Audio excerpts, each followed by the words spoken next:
దృష్టిలో పెట్టుకొని ఈరోజు ఇక్కడ మన లోకల్ చార్మినార్ ఎమ్మెల్యే గారితో మళ్ళీ మన అడిషనల్ సిపి తఫ్సీర్ ఇక్బాల్ మన లోకల్ డీసీపీ ఆర్ మన ఆఫీసర్స్ అందరు కలిసి ఈరోజు రిలీజియస్ పర్సన్స్తో మీటింగ్ చేయడం జరిగింది. అట్లానే ఈరోజు ఇక్కడ మక్కా మస్జిద్ కూడా విజిట్ చేయడం జరిగింది. యూజువలీ రంజాన్ టైంలో ఈ ఒక నెల చాలా ఇక్కడ ఒక ఫెస్టివల్ ఎన్విరాన్మెంట్ ఉంటుంది. చాలామంది పబ్లిక్ ఈవినింగ్ అవర్స్లో చాలామంది బయట వస్తారు, ప్రేయర్స్కి వస్తారు, షాపింగ్ వస్తారు, ఇఫ్తార్ పార్టీస్ ఉంటావు. దాన్ని దృష్టిలో పెట్టుకొని మన క్రౌడ్ మేనేజ్మెంట్ కావచ్చు, ట్రాఫిక్ మేనేజ్మెంట్ కావచ్చు, అవి అన్నీ కూడా ఏర్పాటు చేయడానికి చాలా పకడ్బందీగా హైదరాబాద్ సిటీ ప్లాన్ చేయడం జరిగింది.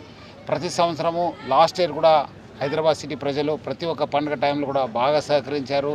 మనకు అన్ని రకంగా ఎటువంటి అవాంఛనీయ సంఘటన జరగకుండా చాలా కోఆపరేట్ చేశారు. ఈ వచ్చే రంజాను అట్లానే వచ్చే పండుగ కూడా ఇట్లానే వాళ్ళు మనకు సహకరించి ఈ ఒక రంజాన్ పండుగను వచ్చే పండుగను కూడా పీస్ఫుల్ చేయడానికి మాతోని చేయకల్పాలని చెప్పి హైదరాబాద్ సిటీ పోలీస్ తరఫు నుంచి కోరుతున్నాను.